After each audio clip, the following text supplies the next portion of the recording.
Blog Talk Radio.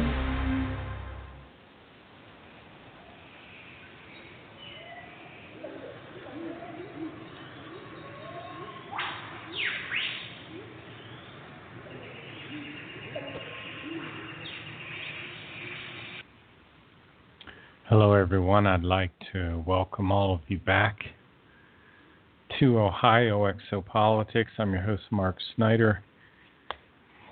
I'd like to start out reading a little bit to you from Contact Report 544, which is about 20 pages when printed out, and I printed it out here. And this Contact Report talks about a lot of things. I wanted to mention the 7 major forces of nature, of which only 4 are known to Earth scientists. This is an interesting discussion between Billy and Ptah, and if you're new to the show, you just hang in there. Billy Meyer is a 80-year-old man in Switzerland. He claims to have had contacts with extraterrestrial humans since he was about 5 years old. He's written 2,000 or so of these contact reports. This is number 544. And Billy says to Ptah, who's one of these extraterrestrials, he says, "When I was in the 4th grade of primary school and my teacher was Hans Fry, it was in 1948, your father, Svath, explained to me that altogether there are 7 major powers, conventionally called forces of nature in the universe, and on the other hand, the gravity, then the electromagnetism, as well as the strong and the weak nuclear power, and further." And then Ptah interrupted Billy and says, "Stop. You are not permitted to openly name the other 3. As indeed my father already told you, these 3 other powers of nature are not yet known by terrestrial physicists, and they are still not allowed to discover them, because premature knowledge would have severe consequences." Very interesting, he says they are not allowed to discover them. And I think I remember in earlier contacts where they've actually interrupted and prevented us from learning certain things for our own good so we wouldn't wipe ourselves out or wipe out other living beings. And Billy continues, "All right, excuse me. It remains withheld. It is certainly not in my interest to betray the confided secrets, as I really only wanted to tell you about the fact that there are not only the 4 natural powers known to terrestrial science, rather also the remaining 3 are still unknown to them, which exist as certain tiny and ultra-tiny particles as related to the gravity, the electromagnetism, and the strong and the weak nuclear force. Also, the dark energy and dark matter are included in the realm of particles, whereby certain of these particles, which are indeed also energies with powers, are to be discovered in the foreseeable future, as you have said recently, although it will still take a while. The success is to be understood, indeed, according to your explanation, as a prediction." So here they're predicting that we're going to discover these powers soon enough. That means it's going to happen, as opposed to a prophecy which could happen. Additionally, I may say certainly these, let us say the normal or simple elemental particles in turn, contain in 7-fold wise still tinier particles, which, as I learned from Svath, can be designated as a kind of ultra-tiny, ultra-elemental particle, so to speak.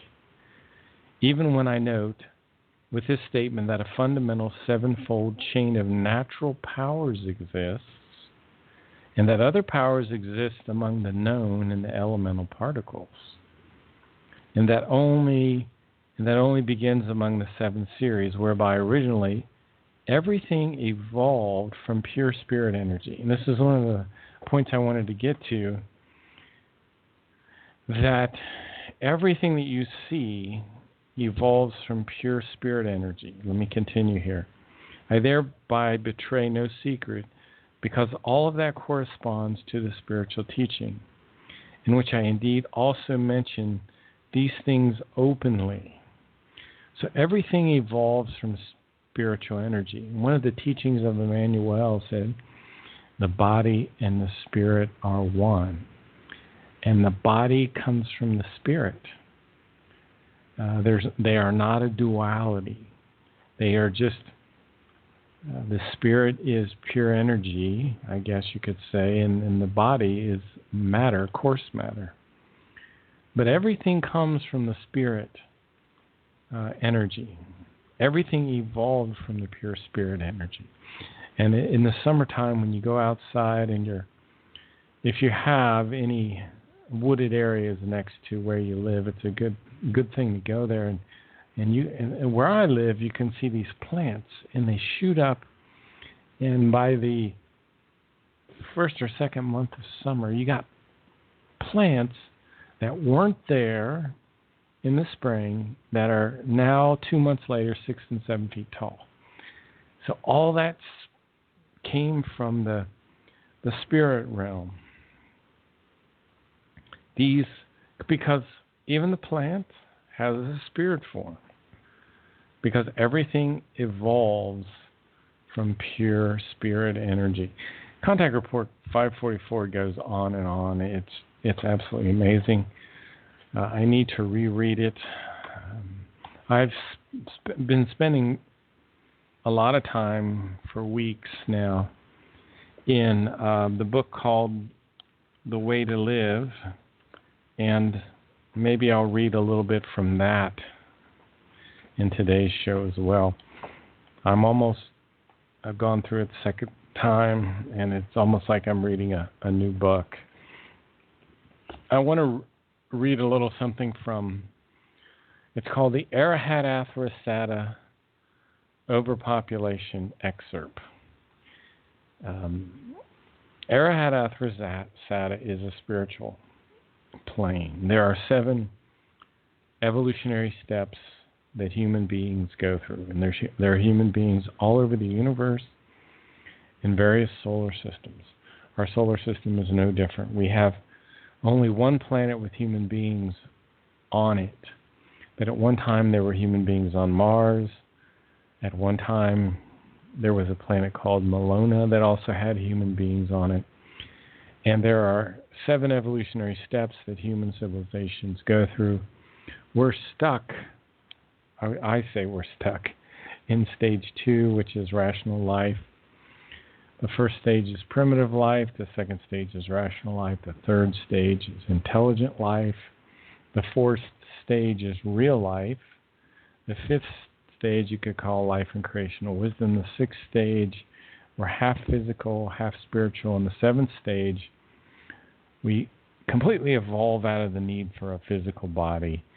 And then we end up in this spiritual realm. And we can be in this spiritual realm for 2.9 billion years, the Maya material says, until our spirit form, or whatever form that we're in at that stage, we evolve eventually back to the creation. So Arahat Athrasata is a spiritual plane. Svath, who was Billy's first contact, taught young Edward Albert Meyer how to pull information down in a telepathic way from Arahat Athrasata. So this is a long introduction to this, what I'm going to read to you now. It says, in the middle of all earthly events, the human stands with the globally highest developed spirit form.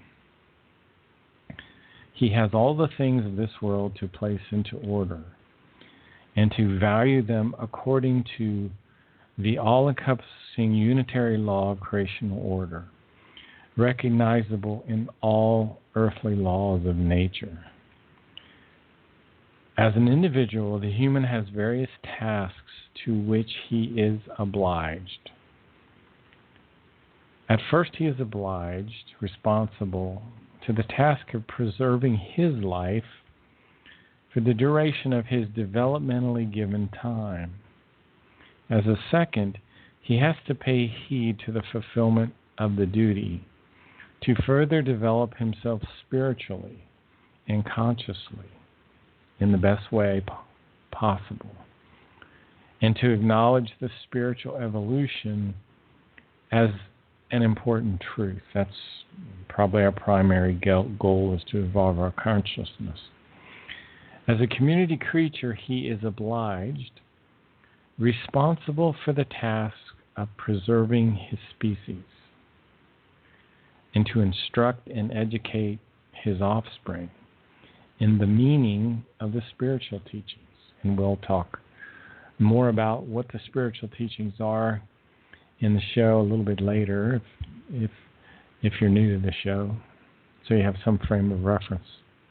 But further, the task is imposed on him to align and integrate himself into a naturally ordered community, which does likewise guarantee an evolution in every relation, as nature visibly and livingly exemplifies.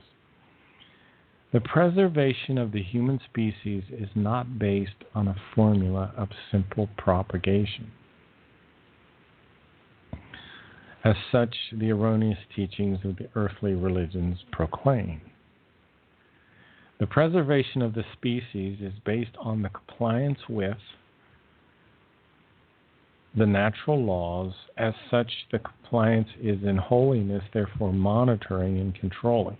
Creational natural laws we'll talk about too a little later. But the formula of the simple progression is unholy, therefore without monitoring and uncontrolling, because it generates propagation in a senseless multitude and contrary to all natural laws. So what this is saying here is that we've populated the planet beyond what the creational natural laws allow. And that's why, for example, I had Frosty Wooldridge on the show, a couple of weeks ago, and he told me that they have 50 lanes of traffic going one direction in Beijing, China. And I honestly didn't believe it. I told him I didn't believe it. That's impossible. There's no way. Well, he was absolutely right.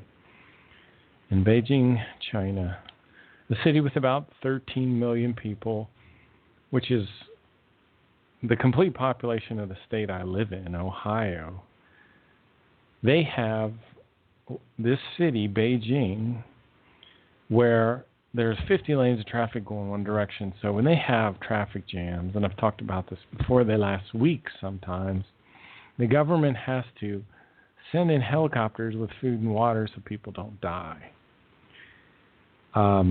Unbelievable. It's just the population problem is gone so far in particular areas that it's just beyond imagination. In Beijing, the air is so bad. The air pollution literally blocks out the sun. You can't see the sun on a summer day. You can't see the sun. I had another guest tell me that. So we've gone so far to the wrong side of things that even Alex Jones now is talking about the dangers of overpopulation. And that's just simple facts like Bangladesh, 146 million people in Bangladesh. That's a country the size of Iowa. And what really particularly bothers me about overpopulation is the destruction of our forests, because the forests are really where all life comes from on our planet. And the forests play such an important role in moderating our weather. And maybe we'll talk about that a little bit more later on in the show. Let me continue here.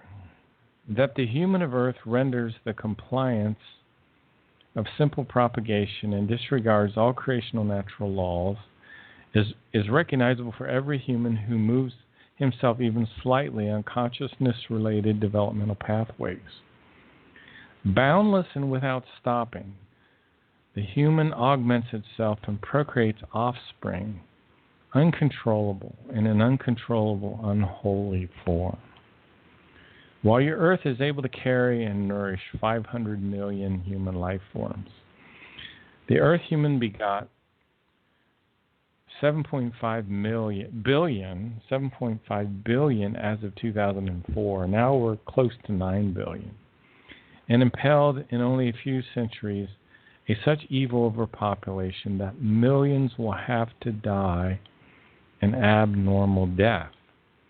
Through irrationality and religious erroneous teachings of the Earth human, the mass of the humanity was driven into boundlessness, through which the problems that were restricted to a few humans and containable have spread unto a nameless mass and have become uncontrollable. And so, with the reckoning and disregard of the law of preservation of species, in only a few centuries, the humanity was driven into a mass overpopulation, and inevitably rose all the problems and hardships and degenerations associated with it. When the Earth human lives in the right sense, in the fulfillment of his task, he then lives in ironclad orders given by creation. As he disregards this order and steps out of it, then he has to taste and bear the consequences. But the human of the earth has stepped on this order with his feet and grossly disregarded, and now has to bear the consequences of this. As one of the most important duties of the material life domain of the earthly human, it is to heed that the overpopulation is contained in the strongest measure, and that the number of human beings finds its state in the normal 500 million norm. The reality grants only this number of earthly human life forms, so this value must be set back again. Pursuing this path is not simple and not easy, because understanding and reason must prevail in order to recognize the goal of fulfillment. Now, this continues here and tells us what we need to do to get our population back under control. And one thing it says, I'll just read a few of these quickly, that no family begets more than 3 descendants in a 10-year period, that no male human life form under 30 years old shall have children, beget descendants. And likewise, no one over 40 years is allowed to have children. So there should be a birth stoppage for 7 years in the areas that are particularly overpopulated. Anyway, this is rather long as well. We'll get back to this hopefully in not too long of a time. This is not that long. It's only about 4 or 5 pages. But in any sense, this is just a little bit from the Meyer material. If you've listened to these shows before, then we've talked about these concepts a little bit. But there's nothing quite like the Meyer information. You can get lost in just one of his books. And I was talking about this book called The Way to Live. And I wanted to bring out a few little points in this book that you might find interesting. And this is on page 328, and I've highlighted almost this entire page. It's just incredible stuff. But it says, and this is about what is called a moment of gladness, and we all have these moments of gladness in life. And one may simply contemplate a moment of gladness, which perhaps simply arises because one sees the snowflakes floating down, or a sunbeam which mysteriously fingers through the forest. But it can also be a flower on the edge of a path, or a bird and its twittering which please the consciousness. These are the moments of peace, of the love, of the happiness, and of the equalized and harmony, as well as of reflection and insight.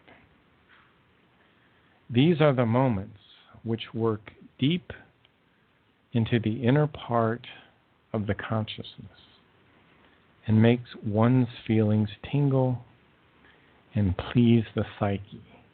And these moments and their distinguishing characteristics must be retained so that they constantly remain in one's memory. So, the Meyer material stresses very much controlling our thinking. And what Billy's talking about here is what is the moment of gladness. We all have little moments of gladness in our life, and we should remember these and hold on to these and ponder these. And also visualize. This is very visual, what I've just read to you here. Augenblick is the German word for moments. There's also a German word called moment, which means moment. Unrelated to what we're really talking about is the word Gestalt. I think it's a very interesting term meaning form. We're kind of talking about thought forms, so I don't know how that word popped in, but a moment, again, is defined as a very brief period of time. Contact Report 10, line 21 says, joy comes forth from the human's inner part, created by spiritual and consciousness-based poise. And the inner part here, I think, is referring to our consciousness. And Billy has a beautiful article called How It All Began, which talks about his early life growing up in Bulak, Switzerland. And it says, through this, I also learned to separate the wheat from the chaff and to look for the truth, where it basically is to be found, namely in one's own inner and innermost, as well in one's own intellect, in one's own reason, in one's own thoughts, contemplation, and feelings. So, as a part of independent thinking, we have to relearn the ability to discern the truth for ourselves in our innermost self, through our own thoughts, through our own contemplation. We don't do that anymore. We're dependent thinkers. We depend on the media.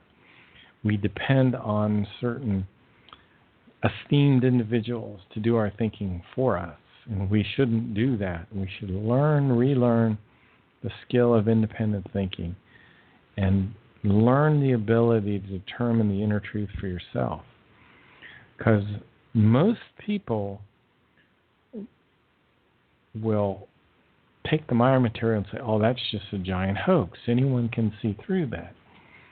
If you have your own inner discernment and you've listened to this show at all, I'm sure you've gotten enough information. If you still have a healthy consciousness, you know that there's something real here, something extremely real. And what it's talking about here is, let me read a little more, and then I'll talk about it a little bit. But the mass of the modern human beings produce no frame or context in which the experiencing of the true nature of the consciousness can be understood. Quite contrary, everything is done so that the consciousness state of equalizedness is suppressed and blocked, so that it cannot contain any impulsations in the thinking, in the feeling, and emotions, and in the psyche, which would give cause for joy and feelings of happiness. So what is this talking about? This goes back to a creational natural law called the law of harmony. The law of harmony says our thinking should not be positive, not real positive, and certainly not negative at all, but just neutral, slightly positive. If our thinking remains slightly positive, in an equalized state, then you will get impulses from your spiritual consciousness that, if you follow, will give you joy and feelings of happiness. But what's happening on the earth is we are suppressing these impulses, which would ultimately lead to our feelings of joy and happiness. So, the state of equalizedness of the consciousness is suppressed and blocked. So we are essentially blocking our own feelings of happiness. To suppress means to prevent the development, the action, or the expression of a feeling or an idea. An impulse is said to be the influence of a particular feeling, a mental state. An impulse, for example, applied to an object, produces a vector change in its linear momentum in that direction. Let me give a simple example. A large force applied to a golf ball in a golf swing. You're giving that golf ball an impulse. Well, your spirit form, we all have a spirit form, a tiny fragment of the universal consciousness. It's the real you. It never dies. Is impulsing our material consciousness. But we, through our lack of equalizedness, neutral positiveness, often suppress and block the impulses which would lead to our happiness. Let me continue. And this is again from the book called The Way to Live by Edward Albert Meyer on page 328. It says, also from the outside, out of one's environment, and by the fellow human beings, all sorts of things are done whereby the true nature of the consciousness is suppressed. Attacks occur, subliminally or quite openly, which have the zeal of one quickly forgetting everything which could raise the joy and the feeling of happiness, or which could bring the consciousness into a state of harmonious equalizedness. So we're getting attacks from the outside, which are also disturbing our equalizedness, our sense of harmony and balance. We should learn, for example, meditation. I don't claim to be the best meditator. I do pretty good sometimes. Today I was forced to meditate. I just ran out of gas completely. Poof. Exhausted. Took the day off. I guess I knew I needed some time off. But, of course, I created a big schedule with lots of things to do, which I'm sure a lot of us do this, and ran until I hit a brick wall of exhaustion. And I know when that happens, I've got to meditate. So we spent probably an hour and a half through different periods in meditation. And this is on page 262 of the book called The Way to Live. Let me read a little section here for you. That which the human being really possesses is that which is in the moment, that of the present, the here and now, which lasts less than a nanosecond and only a tiny moment. Billy has another book, which I haven't gotten. I think there is a translation into English. It's called Meditation from Clear Visibility. There are 77 points about learning to trust one's own potential, about getting rid of fears and living with oneself in peace and enjoying life in abundance. Number 6 in the 77 points is, everything is achievable for me, and I master whatever I wish to accomplish. Everything is achievable for me, and I master whatever I wish to accomplish. These are like little mantras that you can say to get your thinking back together. You know, we get in these situations in life where there's a lot of pressure and a lot of stress on us for various reasons. These are lifesavers. Number 73 is, I always remain relaxed and thereby gain power over myself. I always remain relaxed and thereby gain power over myself. That seems like there might be something that I've gotten wrong about that. So I'll have to go look up my notes again on that. And I think maybe that is what it says. I don't know. Anyway, so we've really only got the nanosecond of the present. A nanosecond is about a billionth of a second. I can't even really imagine a unit of time so small.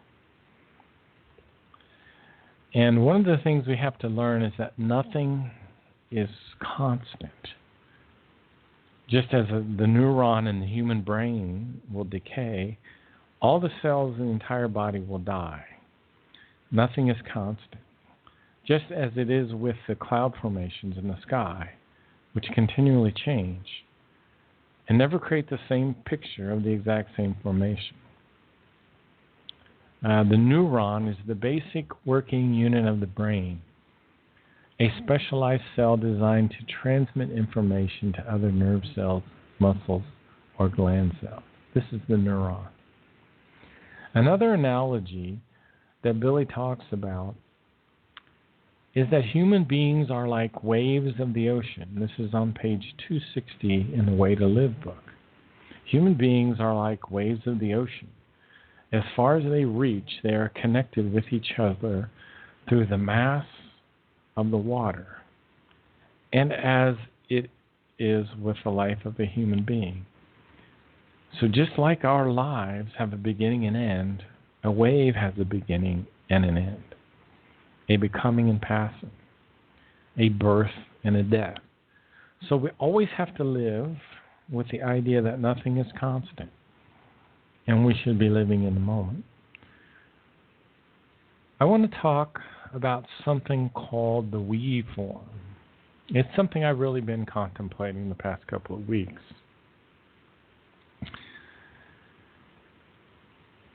Nature seems to have what you could call a we form. We see the birds fly in a flock, and they turn on a dime and move in unison in a split second, change directions. The same with the fish. That's because they're connected subconsciously. I mean, this happens faster than you could say turn left. I mean, it just occurs like they're all the same living creature. So we have a we subconscious level. Billy talked to Semyase about that, in that it concerns our subconscious connection to the we form of the earth human beings. Now, there's some strange things enter the we form. So all of us human beings on the earth are forming this we form. There can be some false information in the we form, but it's good to know that we are forming that. And I think it's important because I think good thoughts can get into the we form as well. So if there are people out there that are going to listen to this archive, you can affect all of humanity through the we form just by your own thinking, by thinking good thoughts, by understanding that you should be thinking neutral, positive thoughts. Remember, good thoughts lead to good feelings. Good feelings, the feelings grow from the thoughts. Then you'll start to form good habits in your life. Good habits will then roll over to good circumstances. So you really produce the circumstances of your life through your thinking. Your thinking is incredibly powerful. Much of the power of your thinking is located in the subconscious and the unconscious mind. This is a good thing and a bad thing. It's really bad if you let your thoughts drift, because then your unconscious and your subconscious is going to take over, and you can unknowingly, through the power of your own thoughts, create terrible things that will take place in your life through your unconscious thoughts. We have unconscious thoughts as well as subconscious thoughts. And the we form is related to what they call occult practices. And it says in the minor information, it is possible, and frequently the case, that peoples create entities within themselves through their unconscious occult forces that communicate with them, speaking in the voices of people who have passed away for years or millennia ago, without the creators of these inner entities themselves ever having known the dead persons.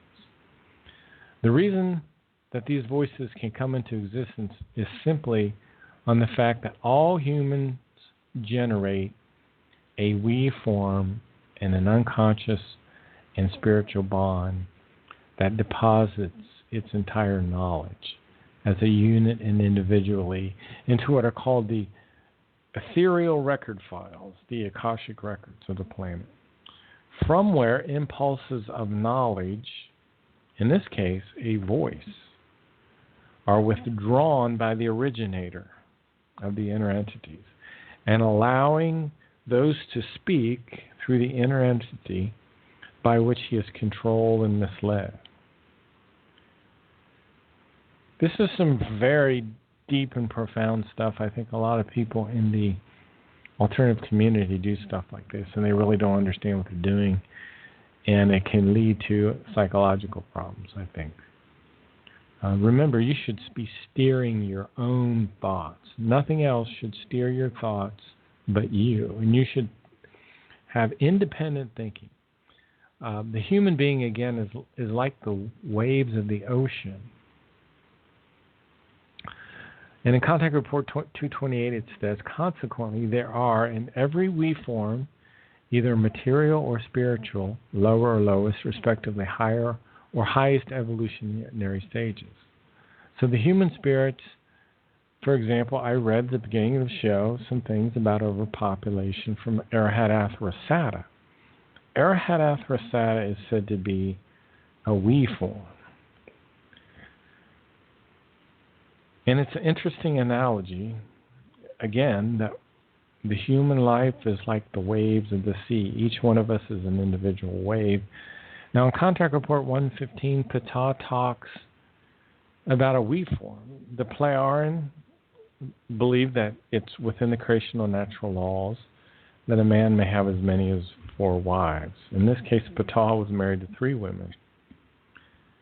And this formed what he called a we form partnership. The Maya information, some of the Maya information comes from Arahat Athrasata, the other one comes from the Patali level, which is the highest spiritual plane. The Patali level delivered what are called the 12 commandments. I guess Moses left 2 of them out and changed a few others. Human beings, again, one of the creational natural laws for human beings is learning and striving. And sometimes we have anxiety about learning and striving and fulfilling our evolution. And we also have anxiety about experiencing and living the effective truth. But to really live means we're learning.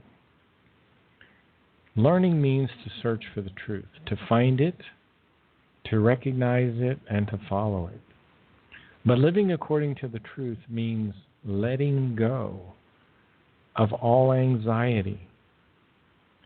And it means to learn, so that the understanding of the becoming and passing arises and the truth of the death is recognized as passing from one level of existence and into another.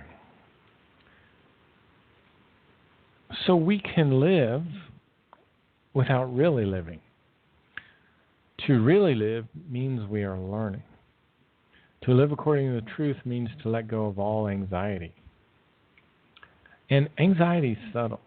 You may think you're free from all anxiety, but you may not be. Life will teach you that too. If we are living even with a little bit of anxiety, we are not living according to the truth. Sometimes it's good to memorize. I memorize phrases from the Maya information. These are sometimes the phrases that kind of jump off the page at you. And it's also good to try to analyze these phrases to break them down to come up with a better understanding. There's a relationship between the synapses in our brain and learning. To learn means to gain or to acquire a knowledge or a skill through study, experience, or being taught. But anxiety is the feeling of worry, nervousness, or unease, typically about an imminent event or something with an uncertain outcome. Therefore, also the thought and the wish arise that one would not like to lose the next human being, whereby, however, the thought is present that this will indeed be different one day when the death approaches. From that, in turn, the human being learns to understand how close that he or she is in his everyday life to the death, by which he or she, in every second, can be taken out of the life. And once this cognition has taken root in the consciousness, then also the deepest sense of the love is recognized, which clearly shows the human being that the truthful love itself continues to exist beyond the death and for all time, and that every single human being ought to let his or her next one feel his or her sense and real love already during his lifetime, and not only when she or he has died and lies cold and stiff in the grave.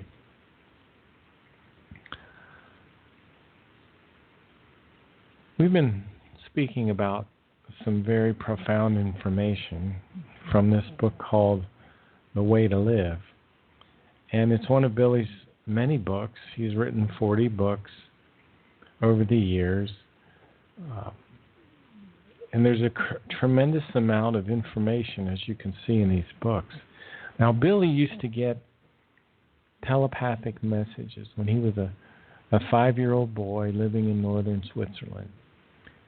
He would get these telepathic messages from an extraterrestrial human named Spa, who eventually told Billy to go out into the forest and wait for him. And then out of the sky came a silvery pear-shaped craft which landed, and Spa brought Billy up into the ship. They went up into Earth orbit. Billy looked around the spacecraft and he could see all of these screens where Swath was watching many people of the Earth. Swath started to tell Billy about his previous lifetimes, and that Billy had been Enoch, Elijah, Isaiah, Jeremiah, Emmanuel, and Muhammad. And in each one of these lifetimes, he taught a very ancient and universal teaching, and that's called the teaching of the Spirit. And the teaching of the Spirit teaches the human being that we all have within us something called a spirit form. And the spirit form is a tiny fragment of the universal consciousness, the intelligence which created this universe. And this spirit form is our spiritual consciousness. You could think of it as the inner eye. It's the part of you that really never dies.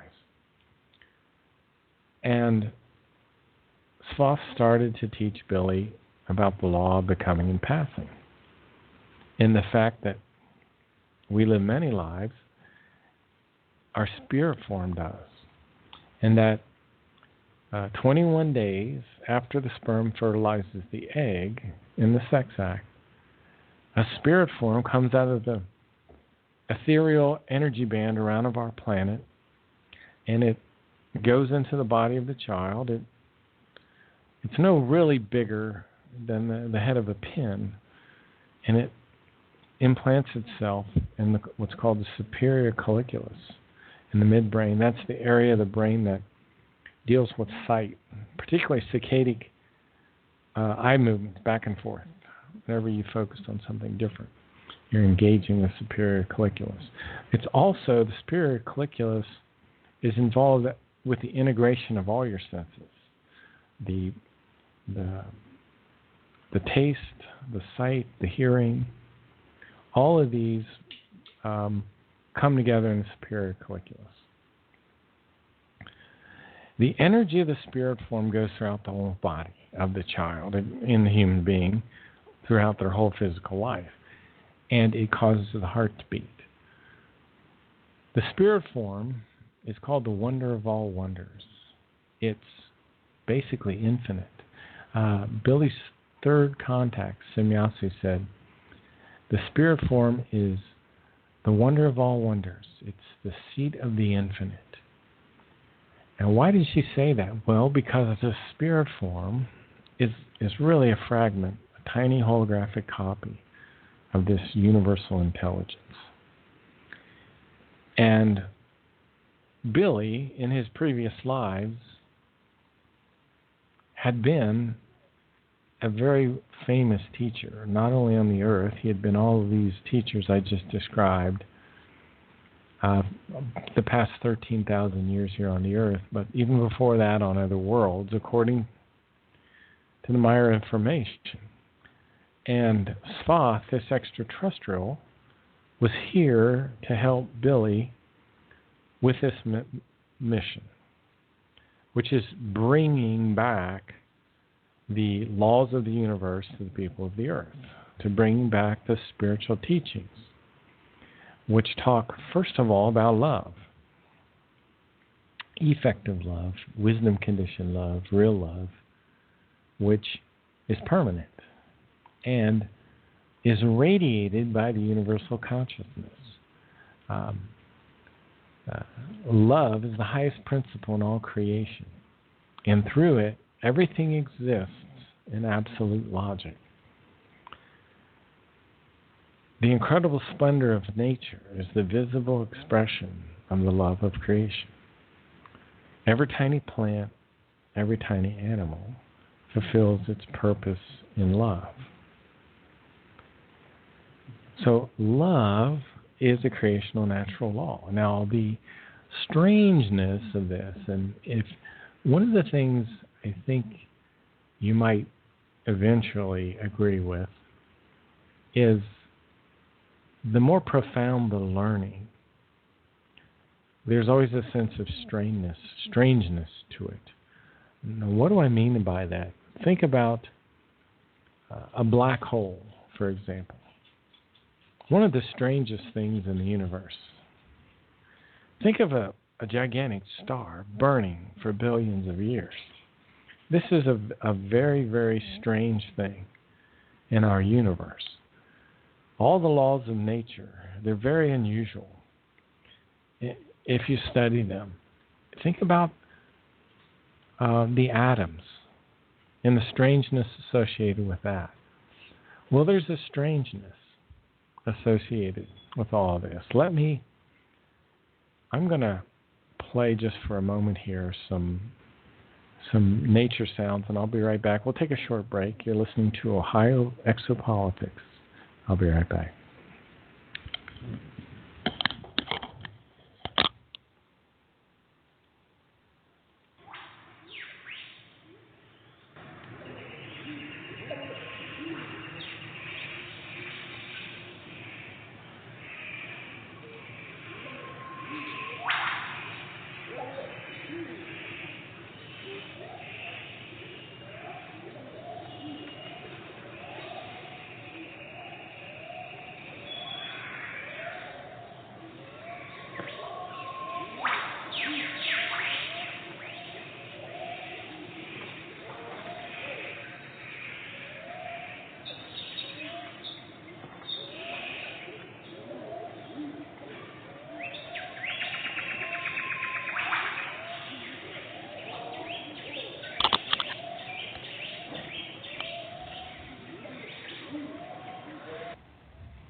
Well, folks, I'd like to welcome you back. My name is Mark Snyder, and this is Ohio Exopolitics. I've been reading passages from a book called The Way to Live. The title is Die Art zu Leben in the German, written by Edward Albert Meyer, and I've also been reading bits and pieces of the contact reports. And I had just started talking about Billy's first contact with this man named Svath, who is a 1,000-year-old extraterrestrial human, part of a race of human beings that originally allowed themselves to be called the Pleiadians, even though they're not from our Pleiades. They're from a star system some 80 light years beyond our Pleiades in a different space-time configuration. Now that roughly means a different dimension. So the whole idea of a different space-time configuration is strange. Again, I was talking before I had to take a break there about the strangeness of reality. And sometimes it's not always comforting. Where the truth takes us is sometimes not always comforting.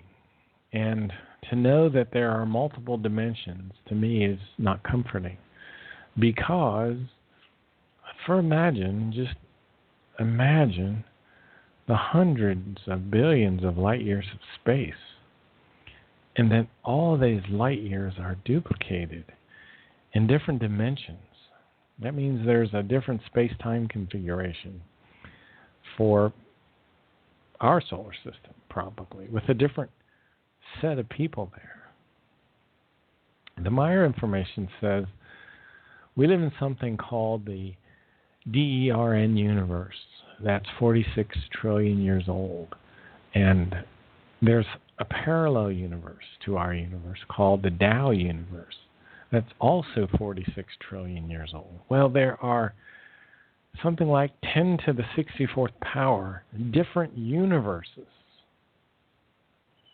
So, again, strangeness. Things beyond your wildest imagination. Reality is really, in some ways, beyond our wildest imaginations. So don't worry if you're bored. There's plenty out there to learn. Wrapping your mind around all of it is a challenge. So this young boy, in his previous lifetimes, has been all these great spiritual teachers. But each lifetime, you get a new personality, a new conscious mind, a new subconscious, and a new unconscious. Now, this previous life material is stored in your subconscious and unconscious, generally inaccessible by the people at our level of evolution. It's also stored in what are called the storage banks. The planet has its own storage banks. The solar system has storage banks of information. The universal storage banks are there. There's also called something where the spiritual information is stored in these storage banks. So Billy, accessing information from these storage banks at a very young age, he had this tremendous epiphany about the nature of the universe. He crawled out of the lower window in his bedroom and looked up at a beautiful starry night and said, "My life is made out of the love of creation." And that he heard this voice in his head say this. Also, words suddenly formed on his lips. He said, "Since ancient times, you've lived among the stars." Billy knew who he was then. He knew what his mission was on the earth. And suddenly, these impulses came. Now, these impulses were from the storage banks, and they penetrated him. And he also knew something about what space and time signify concerning the evolution of human beings and all things. And he said, "I recognize that the light which the stars emitted was a light in the visible spectrum. However, the light of true love remained invisible, creational, and for all great time. And indeed, the beaming stars were there, which stirred in me an unfamiliar longing for the vast distance and faraway worlds." Then words suddenly formed on his lips again. "Since ancient times, you've lived among the stars." So Billy was getting these tremendous impulses from the universal storage banks. And then he had this extraterrestrial contact from this man named Svath, from this race of beings who were tens of thousands of years more advanced than us. But in any case, folks, I hope you've enjoyed this small little episode, a chance to talk again about the incredible Meyer writings. I only suggest that you read them for yourself. I only do this radio show with the hope of stimulating some thinking, not to tell you what to believe, not to tell you how to live your life, but only to stimulate thought. Because I think if people start thinking, we're one step closer to making things better. And I think that you'll find that this information is very helpful.